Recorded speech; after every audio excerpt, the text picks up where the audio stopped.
무언가를 다시 시작한다는 일은 생각같이 쉽지 않습니다. 거기엔 여러 가지 이유들이 있을 겁니다.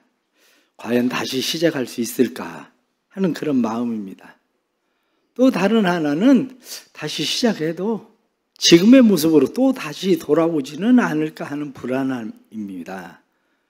그러나 또 다른 하나의 마음은 다시 시작할 때 치러야 될 대가가 많다는 걸 알기 때문입니다.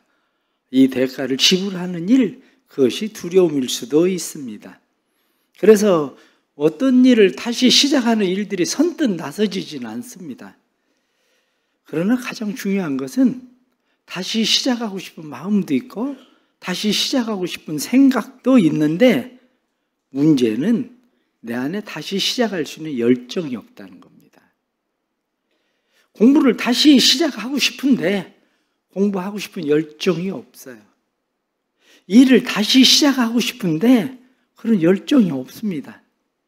신앙생활을 다시 시작하고 싶은데 그런 열정이 없고 뿐만 아니라 회복하고 싶은데 회복의 열정이 없습니다. 그러다 보니까 지금 이 자리에 그냥 머물러 있게 되는 경우가 허다합니다. 올라가는 일은 참 어렵습니다. 그러나 내려오는 것은 순식간에 벌어집니다. 불을 받는 일은 쉽지만 불을 지키는 일은 어렵습니다. 그리스도인들이 신앙생활을 하면서 성령의 불을 받는 것은 때로는 그렇게 어렵지 않습니다. 그런데 성령의 불을 내 안에 지키는 일은 결코 쉽지 않습니다. 뿐만 아니라 시작하는 일도 때로는 쉬울 수도 있지만 시작하는 일을 지속하는 일은 생각같이 쉽지 않습니다. 어느 때는 어떤 일들을 시작을 했는데 결국에는 다시 무너지는 자기를 보면서 작심삼일이라는 자기 자신의 의외로 사람들은 좌절감을 느낍니다. 자신의 모습을 보면서 스스로 실망하게 됩니다. 그러나 우리에게 그것을 극복하게 하시는 힘을 주시는 분이 있는데 그분이 누구냐면 바로 하나님이십니다. 하나님은 우리 안에 선한 일을 시작하시는 분이신 예수 그리스도와 함께 우리 안에 어떤 일을 시작할 수 있도록 성령을 우리에게 보내주십니다. 성령님은 우리 안에서 주님과 함께 선한 일을 마치는 날까지 함께 하시고 우리를 도와주시고 우리를 응원하시고 우리를 격려하시고 우리를 세워주시는 분입니다. 2016년에 나온 영화 가운데 100m라고 하는 영화가 있습니다. 라몬 아요로라고 하는 광고 회사에 성공한 사업가가 있습니다. 어느 날 이 사람은 집에서 컵을 들었는데 컵을 놓치고 말아요. 그 다음에도 컵을 들었는데 컵을 놓쳐요. 그래서 무슨 일이지? 왜 손에 힘이 없어서 컵을 놓칠까? 그래서 병원에 갔습니다. 병원에 가서 검사를 했는데 의사가 이야기하기를 근무력증입니다. 당신은 앞으로 100m 이상은 걷지를 못할 겁니다. 이렇게 이야기를 합니다. 정말 의사의 말대로 근무력증에 빠져서 온 근육의 힘들이 점점 빠져서 아무것도 할 수 없는 사람이 되고 맙니다. 그래서 근무력증 환자들이 모이는 그런 모임에 가게 됩니다. 그들과 함께 이야기를 하면서 남은 생애를 도대체 어떻게 보내야 되는지, 어떻게 준비해야 되는지. 그런데 남은 생애를 이야기하는 것이 다 누워서 어떻게 마지막을 보낼까 이야기밖에 없어요. 그래서 그 모임으로부터 나와버립니다. 모임으로부터 나오고 스스로 결단을 합니다. 그래, 걸어야 되겠다. 100m를 목표를 두고 걷기 시작을 합니다. 쓰러지고 넘어지고 힘이 없고 그런데 마침내 100m 이상을 걷게 됩니다. 그것을 보고 그의 장애인이 원래 사이클 선수였었는데 저 쓸데없이 왜 저 짓을 하나? 어쩔 수 없는 건데 이렇게 생각했다가 자기 사회를 보면서 내가 훈련시켜줄게. 그리고 훈련을 시켜주기 시작합니다. 그러면서 놀라운 일이 일어나기 시작하는데 이 사람이 마라톤에 참여해요. 마라톤 경기에 참여할 수 있을 정도로 얼마나 힘들고 어려웠겠습니까? 마라톤 경기에 참여를 하면서 마음 가운데 새로운 목표가 생기는데 철인 3종 경기에 참여해야 되겠다. 그래가지고 철인 3종 경기를 참여합니다. 철인 3종 경기를 참여하려면 수영이 3.9km, 그리고 사이클이 120.2km, 마라톤이 42.195km를 계속 이어서 달리는 겁니다. 이어서 뛰는 겁니다. 아니 100m도 못 걷는다는 사람이 어떻게 철인 3종 경기에 참여할까? 사람들이 그에게 묻습니다. 아니 아픈 환자가 도대체 왜 그렇게 하는 거냐? 그럼 묻습니다. 그랬더니 그가 이야기하기로 그러면 건강한 사람들은 왜 뛰냐? 이렇게 물어요. 건강한 사람들은 그럼 왜 뛰는 거냐? 나는 내 사랑하는 가족을 위해서 뛴다. 뿐만 아니라 나는 250만의 그 무력증 환자를 위해서 뛰고 또 뛰는 거다. 그리고 이야기를 합니다. 그렇습니다. 무너져 있는 자리, 넘어진 자리, 엎어진 자리, 우리가 거기에 그냥 있어야 될 일이 아니라 우리가 해야 되는 것은 자신을 위해서 다시 일어서야 되고 다시 세워야 되고 다시 뛰어야 됩니다. 내 사랑하는 가족들을 위해서 뿐만 아니라 교회를 위해서, 하나님을 위해서 뿐만 아니라 우리같이 무너져 내린 사람들을 위해서 우린 다시 달리고 뛰고 해야 되는 것이 우리의 신앙생활입니다. 오늘 성경 본문에 나타난 말씀은 느헤미야의 이야기입니다. 느헤미야서의 요약을 간단하게 이야기하면 그렇습니다. 에스라가 바벨론 포로로 잡혀간 사람들을 데리고 2차 바벨론 포로 귀환을 합니다. 2차 바벨론 포로 귀환을 하던 것이 458년에 2차 바벨론 포로 귀환을 해서 예루살렘을 보니까 성전은 지어졌어요. 그런데 이 사람들이 성전은 지어졌는데 마음에 성전이 없구나. 제대로 마음에 성전을 세워야 되겠다. 그래서 마음에 성전을 세우기 위해서 학사 겸 제사장이었었던 에스라가 그들에게 말씀을 가르칩니다. 그러면서 또 하나 생각을 한 것이 마음에 성전이 세워져도 성벽이 없으면 소용이 없다. 그러니까 성벽을 건축해야 되겠다. 그래서 성벽을 건축하려고 하는 마음을 가지고 성벽 건축을 위해서 시작합니다. 그게 에스라서예요. 그런데 성벽을 건축하려고 했었던 에스라가 성벽을 건축하려고 하는데 주변 나라들이 그걸 내버려 두지를 않습니다. 나라들이 그걸 방해를 하게 이렇게 돼서 성벽 건축을 결국엔 못해요. 근데 오늘 성경 본문에 느헤미야가 그때에 에스라를 따라서 갔었던 사람들 중에 몇 사람이 예루살렘으로 돌아옵니다. 그 중에서 하나니라고 하는 자기의 동생이 있어요. 그래서 동생 보고 예루살렘의 사정이 어떠냐? 이렇게 물었습니다. 왜냐하면 1200km가 떨어져 있는 곳이니까 소식이 잘 왔다 갔다 하지를 않으니까 에스라가 가서 성벽을 잘 건축했겠지라고 생각했는데 성벽 건축이 안 된 거예요. 그래서 하나니가 와서 이야기하기를 말도 마십시오. 그곳에 있는 사람들이 얼마나 고생을 하고 있는지 큰 환난과 능욕을 당하고 예루살렘 성은 다 무너져가지고 엉망입니다. 이 이야기를 하게 되는 거예요. 그러니까 느헤미야 그 말을 듣고 마음이 아파요. 예루살렘이 그 모양이 됐다니. 그래서 마음이 아픈 느헤미야가 어떻게 해야 되나? 이런 생각을 하게 되는 거예요. 이스라엘 백성들이 원래 주전 722년에 북왕국 이스라엘은 아수르라고 하는 나라에 멸망을 당합니다. 그리고 586년에 남왕국 유다는 바벨론에 멸망을 당해요. 근데 그 바벨론은 페르시아에 멸망을 당해요. 페르시아가 바벨론을 멸망시키고 그리고 페르시아의 고레스 왕이 칙령을 내려서 누구든지 자기 고향으로 돌아가고 싶은 사람은 돌아가라 이렇게 이야기하니까 그때 첫 번째 바벨론에서 포로 귀환을 한 사람이 누구냐면 스룹바벨입니다. 스룹바벨이 537년에 돌아와서 성전을 건축하거든요. 무너진 성전, 솔로몬이 지었던 성전을 다시 건축해서 그게 이제 스룹바벨 성전이에요. 스룹바벨 성전을 건축하고 2차 바벨론 포로가 귀환을 하게 되는데 그것이 458년에 에스라가 사람들을 데리고 와서 바벨론에서 돌아와서 성벽을 건축하려고 했는데 결국 성벽을 건축하지 못해요. 그 소식을 들은 느헤미야가 다시 성벽을 건축해야 되겠다 이 마음을 가지고 예루살렘에 총독으로 오게 됩니다. 예루살렘에 총독으로 와서 14년 동안 건축하지 못한 성벽을 52일 만에 성벽을 다 건축해 버립니다. 그러니까 이러한 놀라운 일이 바로 느헤미야를 통해서 일어나게 되는 거죠. 오늘 성경에 나타난 말씀이 우리에게 말씀하고 있는 중요한 말씀들이 있습니다.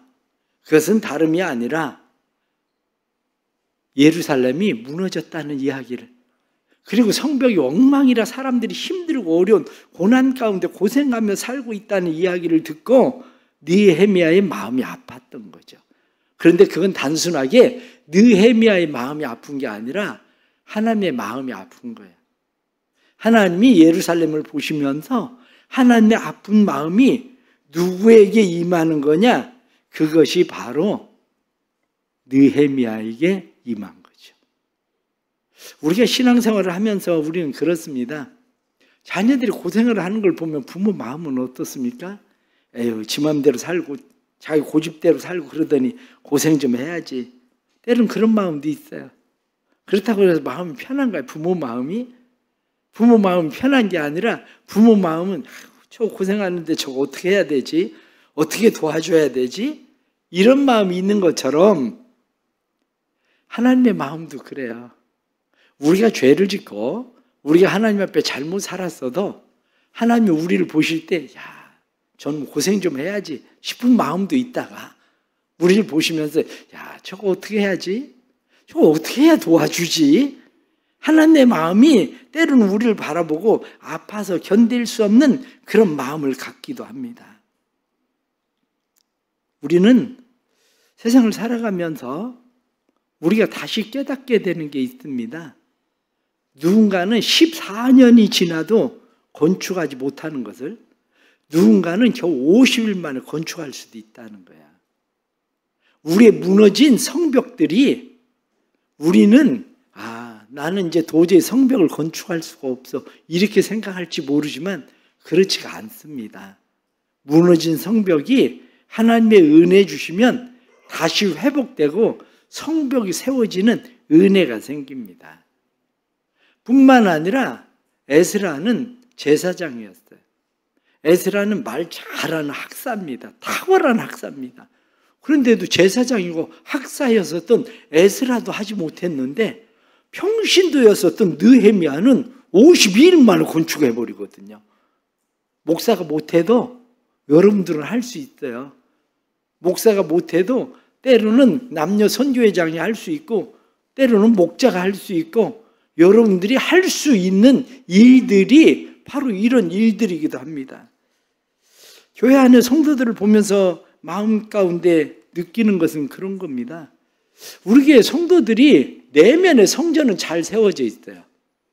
제가 볼 때 우리 교회 성도들이 마음의 성전은 잘 세워져 있어서 구원의 확신도 있고 또한 마음의 성전이 잘 세워져 있어서 나는 그리스도의 몸이다, 지체다 이 의식도 있고 우리 성도들이 마음 가운데 그런 것들이 확실하고 분명한 사람들이 많습니다. 우리 교회는.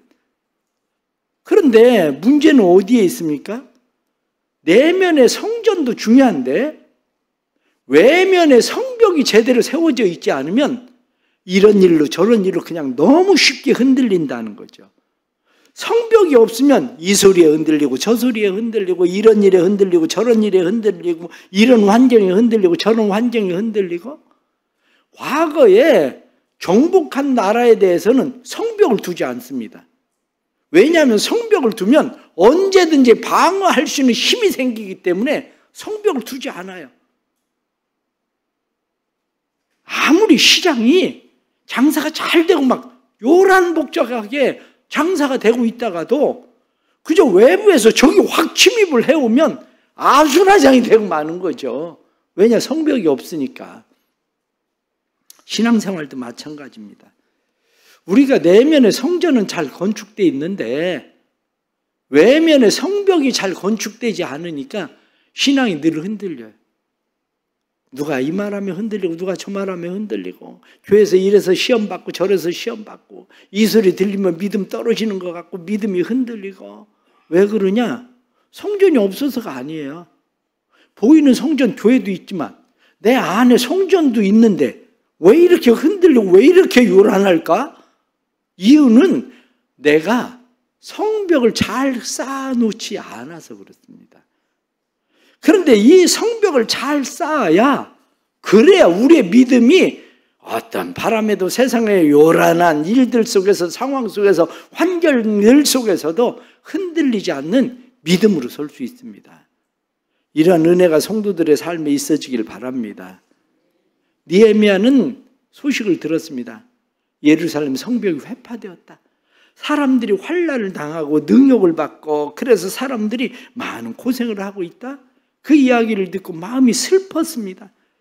그래서 이 슬픈 마음을 가지고 기스르월 1절에 나타난 말씀 보면 기스르월에 내가 수산궁에서 있었는데, 기스르월은 11월 중순부터 12월 중순이 기스르월입니다. 그런데 이때부터 기도하기 시작했는데 2장 1절 말씀에 보면 니산월에 왕 앞에 나아갔다고 성경이 나오는 니산월, 그러면 3월 중순에서 4월 중순이에요. 한마디로 3개월, 4개월을 그냥 느헤미야가 기도하고 있었습니다. 느헤미야가 어떤 기도를 하고 있었겠습니까? 느헤미야가 기도하고 있었던 것은 예루살렘 성을 보면서 마음에 슬픔이 가득하니까 하나님 도와주세요.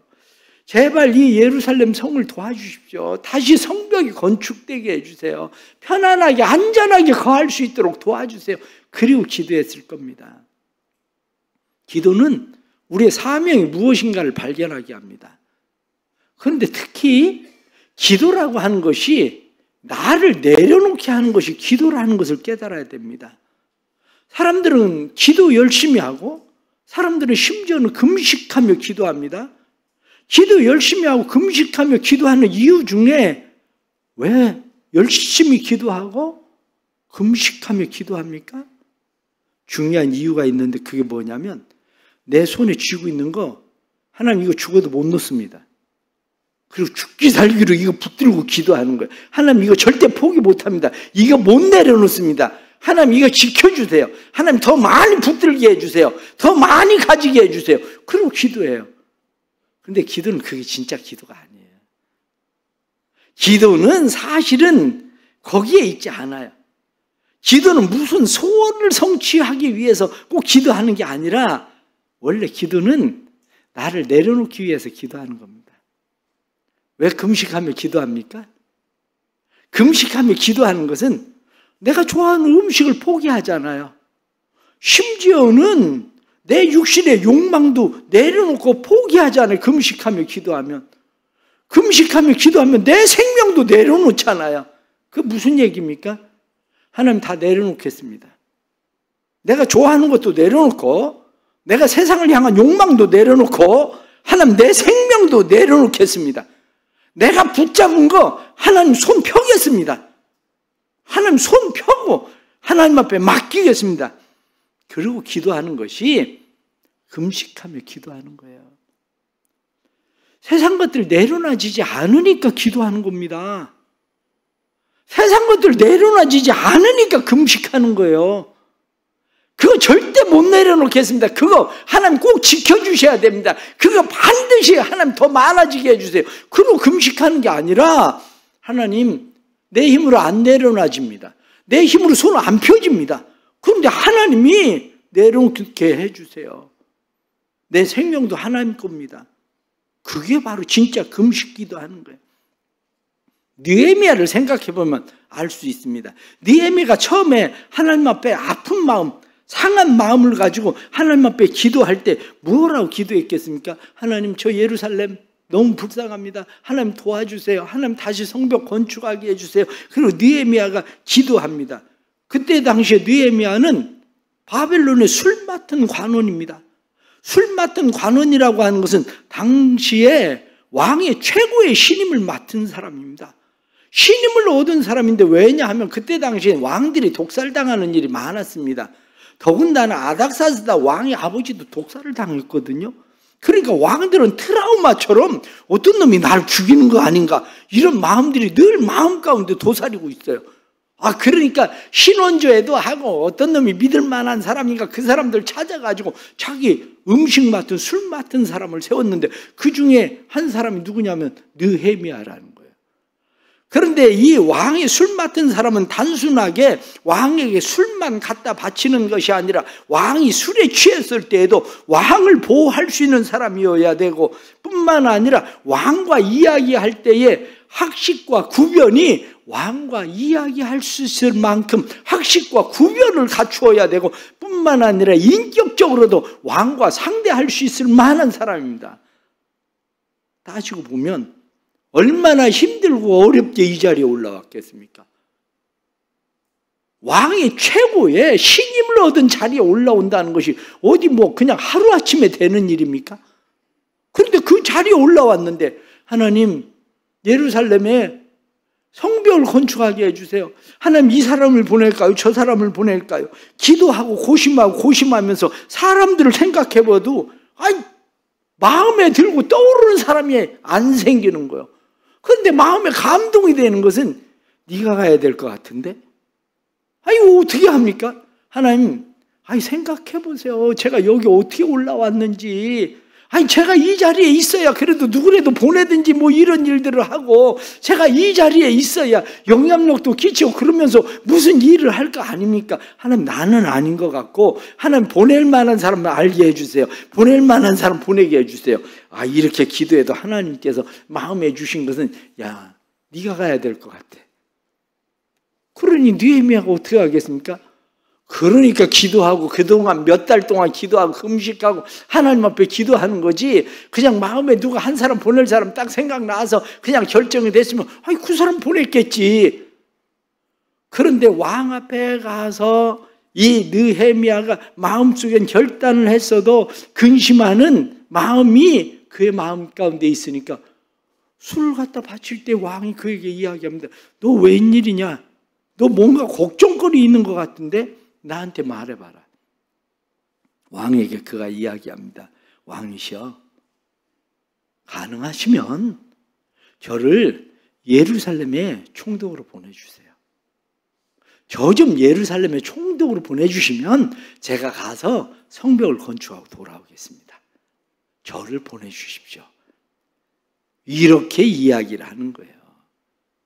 신앙생활이 어디 있는지 생각해 보셨습니까? 신앙생활은 하나님 앞에 내려놓고 맡기는 거예요. 무엇을 거머쥐려고 하는 것만이 아니라 자녀들을 위해서 많이 기도하시죠. 자녀들을 위해서 기도하면서 하나님 꼭 이런 아이 되게 해주세요. 꼭 이렇게 만들어주세요. 그리고 금식하며 기도하고 하나님 앞에 때를 쓰듯이 그렇게 기도하지만 잘 생각하셔야 돼요. 하나님 앞에 내 손을 펼 수 있는 건지 내가 그거 붙들고 하나님 꼭 이렇게 해주셔야 됩니다. 그리고 목숨 걸고 매달려 금식하고 있는 건지 잘 생각해야 돼요. 왜냐? 우리의 기도는 하나님 앞에 맡깁니다. 바로 그거예요. 하나님 앞에 맡깁니다. 느헤미야가 그렇게 생각할 수밖에 없는 이유가 어디 있습니까? 느헤미야가 그렇게 생각할 수밖에 없는 것은 이제는 내가 내려와야 될 때라는 걸 알고 있었습니다. 내가 지금까지 싸우는 고지에서 내려와야 되는 때라는 거.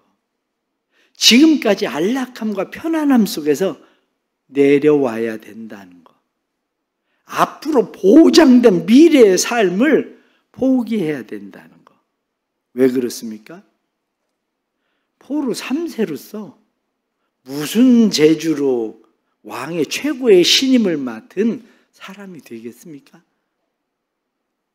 어떻게 포로 3세로서 백도 없고 가문도 없고 아무것도 갖춘 게 없는데 어떻게 왕의 가장 신임을 맡은 사람이 되겠습니까? 느헤미야가 생각하니까 하나님, 이렇게 된 것은 내가 노력하고 수고하고 애써서 된 것 아니고 철저하게 하나님의 은혜입니다. 다른 사람들은 왕의 이러한 자리에 앉아 있는 거, 그냥 하루만 해도 족하다고 생각하는 자리인데, 나를 이 자리에 하나님께서 이렇게 세워주셨으니 하나님, 이제는 내가 하나님을 위해서 일해야 될 때인 것 같습니다. 제가 가겠습니다. 느헤미야가 하나님 앞에 그렇게 기도하고 있는 거죠. 그렇습니다. 우리가 살아가면서 우리는 마음의 성벽을 건축하려면, 내 가정의 성벽을 건축하려면, 삶의 터전의 성벽을 건축하려면, 교회의 성벽을 건축하려면 나를 내려놔야 돼요. 나를 내려놓고 하나님 앞에 기도해야 돼요. 느헤미야는 확실한 리더십을 가지고 있는 사람입니다. 사람들은 리더십을 생각할 때 어떤 생각을 많이 하냐면, 리더십은 아랫사람들을 어떻게 하면 잘 다루어서 원하는 곳을 끌고 갈 수 있을까? 이것을 리더십이라고 생각하는데, 리더십은 꼭 그렇지만은 않습니다. 리더십은 또 다른 측면이 있습니다. 그래서 리더십에 대해서 이야기할 때 하향적 리더십, 또 하나는 상향적 리더십, 그렇게 이야기합니다. 하향적 리더십을 가지고 있는 사람은 윗사람의 마음을 잘 알아서, 그리고 아랫사람들을 원하는 곳으로 잘 끌고 갈 수 있는 것이 하향적 리더십이죠. 그래서 어느 때는 윗사람의 마음을 잘 알아서 그 사람에게 굽실거리고 죽는 신용까지 하면서 밑에 사람들을 끌고 갑니다. 그런데 다른 사람이 볼 때에는 아부가 심한 사람을 보여요. 윗사람의 비율을 맞추고 그 사람들을 맞추기 위해서 자신들을 막 강제로 때로는 끌고 간다고 생각을 하죠. 그러나 이런 사람들은 때로는 아첨꾼처럼 보이기도 하지만, 중요한 것은 상향적 리더십입니다. 상향적 리더십은 윗사람을 움직이는 힘이에요. 느헤미야는 상향적 리더십을 가지고 있는 사람입니다. 우리가 이 상향적 리더십을 생각을 해보면 성경에 나오는 사람 가운데 나만 같은 사람을 생각해 보십시오. 엘리사가 문둥병도 고칠 수 있다, 이 얘기를 듣고 엘리사에게 나만이 갑니다. 나만이 엘리사에게 갔더니 엘리사가 밖에 나와보지도 않고 요단강에서 7번 목욕하고 돌아가세요, 이렇게 이야기하니까 나만이 얼마나 자존심이 상했는지, 아니 내가 이 많은 선물 주려고 전부 다 가지고 왔는데 나를 이렇게 무시하나? 문전박대하나? 내가 돌아가서 군대를 몰고 와가지고 이놈들을 싹 쓸어버려야 되겠다, 이 생각을 가지고 돌아갑니다. 그런데 그의 신하가 그에게 그렇게 이야기합니다. 주인님, 그거보다 더 어려운 일을 시켰어도 하지 않겠습니까? 그런데 쉬운 일 아닙니까? 7번 목욕하라고 하고 가라는데 7번 가서 목욕해 봅시다. 그리고 주인에게 이야기를 해요. 그랬더니 나만이 요단강에 가서 7번 목욕했더니 몸이 깨끗이 나서 버려요. 만약에 상향적 리더십을 가지지 못한 신하였다면 이 사람은 그렇게 이야기할 겁니다. 아니 내가 생각해도 이거 화가 나 죽겠습니다. 어떻게 이렇게 무시를 할 수가 있습니까? 돌아가면 제가 군대는 못 하겠습니다. 그러니까 그때 와서 이놈들을 혼쭐을 내줍시다. 오히려 나만의 분을 부추겼을 거예요. 그런데 그 신하는 그렇게 하지 않습니다. 성경에 나오는 말씀 가운데 다윗이 나발의 일로 인해서 나발을, 이놈을 죽여버려야 되겠다, 그래서 군인 400명을 데리고 나발을 죽이러 갑니다. 왜냐하면 양털 깎는 철이 되었는데 다윗이 가서 사람을 보내서 양털 깎는 축제 절기니까 우리가 그동안 잘 돌봐줬으니까 우리에게 먹을 것을 좀 줘라, 이렇게 이야기했더니 나발이 아주 세상말로 개무시하고 보냈거든요. 그러니까 다윗이 얼마나 화가 났는지 이놈의 자식들 싹 다 죽여버려야지. 그리고 군인 400명을 끌고 옵니다. 그런데 중요한 것은 다윗의 신하 가운데 아무도 다윗을 제지한 사람이 없다는 거죠. 그런데 나발을 죽이러 가고 있을 때 아비가일이라는 여자가 나타나서 그에게 그렇게 이야기합니다. 당신은 장차 왕이 될 사람입니다. 왕이 될 사람인데 이런 일로 해서 사람을 죽였다고 해봅시다. 그러면 그것이 당신이 왕이 될 때에 걸림돌이 될 겁니다. 당신이 속 좁은 사람이 될 겁니다. 당신의 수치거리가 될 겁니다. 원래 나발이라는 사람은 그런 사람입니다. 그러니까 내버려 두십시오. 하나님께 그냥 맡기십시오. 이 이야기를 듣고 다윗이 군대를 데리고 돌아갑니다. 이게 상향적 리더십이에요. 예수님도 상향적 리더십을 가지고 계셨고, 요셉도 그렇고, 다니엘도 그렇고, 느헤미야도 그렇고, 우리가 신앙생활을 하면서 하향적 리더십도 중요하지만 상향적 리더십도 중요합니다. 특별히 우리의 마음이 하나님을 움직일 수 있는 믿음과 하나님을 움직일 수 있는 기도, 나를 내려놓음으로 하나님이 나를 사용할 수 있도록 만드는 일은 우리의 삶에 대단히 중요합니다. 가장 중요한 것은 마음에 있는 것을, 생각에 있는 것을 행동으로 옮기는 일은 생각같이 쉽지가 않습니다. 방해하는 일들이 얼마나 많습니까? 반대들이 얼마나 많습니까? 끈질기게 우리가 하나님 앞에서 성벽을 건축하고 다시 세워지는 일들에 대해서 반대하는 일은 수없이 많습니다. 그런데 우리의 가정을 세우고 우리의 자녀들을 세우고 그리고 교회를 세우기 위해서는 우리가 해야 될 일이 있는데 행동하는 믿음입니다. 19세기 말에 유명한 부흥운동가인 스미스 목사님이 한 성도가 찾아와서 그렇게 이야기합니다. 나는 부흥을 원합니다. 교회가 부흥을 맛보기를 원합니다. 그런데 어떻게 하면 좋겠습니까? 그리고 이야기했더니 스미스 목사님이 그렇게 이야기합니다. 집으로 돌아가서 방문을 걸어 잠그고 하나님 앞에 무릎을 꿇으십시오. 그리고 분필로 당신이 앉은 자리에 원을 그리십시오. 그리고 기도하십시오. 하나님의 부흥이 바로 여기에 일어나기를 위해서 기도하십시오. 거기서 부흥이 일어나면 당신의 가정도 교회도 민족도 부흥을 맛보게 될 겁니다. 그렇습니다. 지금 기도하는 일, 지금 시작하는 일이 중요합니다. 토레이 박사는 기도와 영역이라고 하는 책에서 부흥이란 하나님으로부터 오는 새로운 생명이다. 그 생명은, 새로운 생명은 임하는 부흥의 결과가 있는데 여러 가지 중에서 그 중에 크리스찬들이 참된 부흥을 경험하게 되면 세상에서 탈피하여 분리된 생활을 하게 된다. 부흥은 이 세상에 영향을 미칠 수 있는 삶의 구별이다. 사랑하는 성도 여러분, 삶에 영향을 미칠 수 있는 구별된 삶의 은혜가 우리 안에 부흥으로 일어날 수 있길 축복합니다. 진정한 부흥은 외적으로 흘러나가는 사랑과 거룩한 파도입니다. 진정한 부흥은 기도에서 시작합니다. 그래서 시편 85편 6절 말씀 보면 우리를 다시 살리사 주의 백성으로 주를 기쁘게 하지 아니하시겠나이까. 우리를 다시 살려서 주를 기뻐하는 사람들 만들어 주십시오. 그렇게 기도합니다. 우리 사랑하는 성도들의 마음 가운데 이런 기도가 일어나길 바랍니다.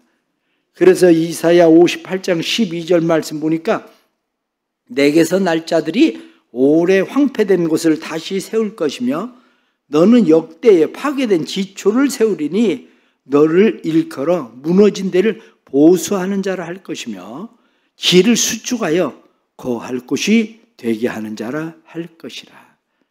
그렇습니다. 하나님은 우리를 황폐한 곳을 다시 세우는 자, 파괴된 기초를 다시 세우고 무너진 데를 다시 보수하는 자로 세우기를 원하십니다.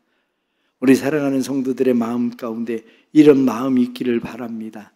다시 기도하기 시작하십시오. 다시 헌신하기 시작하십시오. 모임에 다시 열심을 내기 시작하십시오. 그러면 하나님께서 우리를 통해서 일하시는 일들이 나타날 겁니다. 누군가는 14년을 해도 이루지 못하던 일을 느헤미야는 52일 만에 그것을 이루던 것처럼 우리의 삶에도 하나님께서 행하시는 일들이 있습니다. 또 내일부터 시작되는 부흥회를 통해서 여러분들의 무너진 성벽들이 다시 세워지길 축복합니다. 그래서 자녀들이 세워지고 가정이 세워지고 삶의 터전이 세워지고 교회가 세워지고 흔들리지 않는 이런저런 일들에 요동하지 않는 여러분들의 가정과 자녀들과 교회로 삶의 터전으로 아름답게 잘 세워지기를 주의 이름으로 축복합니다. 기도하겠습니다. 하나님 아버지, 우리를 사용해 주옵소서. 느헤미야가 생각하면 하나님 지금은 내려올 때가 아닙니다. 하나님 좀 더 지켜주십시오. 좀 더 머물게 해주십시오. 이렇게 생각해야 되는 시간이지만 느헤미야가 이제는 요동치는 마음을 정하고 하나님 앞에 금식하며 하나님 내려놓겠습니다. 내려가겠습니다. 제가 예루살렘으로 가겠습니다. 고백하고 예루살렘으로 가서 52일 만에 성벽을 건축하던 것처럼 저희들에게도 은혜를 베풀어 주옵소서. 지금의 우리의 사정과 상황과 형편을 생각하면 하나님은 지금은 아닙니다라고 생각할 수 있지만 오히려 지금 우리를 내려놓고 하나님 앞에 기도하게 해주셔서 하나님 앞에 기도하는 사람들마다 흔들리지 않는, 요동하지 않는 사단의 공격에서도 우리가 견고히 세워져 있는 믿음의 성벽을 세우게 해주시고 그래서 우리의 마음의 성전들이 흔들리지 않는 성전들 되게 하여 주옵소서. 흔들리지 않는 믿음, 흔들리지 않는 구원의 확신, 흔들리지 않는 믿음의 사람들로 이 세상을 살아가 구별된 성도들로 살아갈 수 있도록 도와주옵소서. 예수님의 이름으로 기도드리옵나이다. 아멘.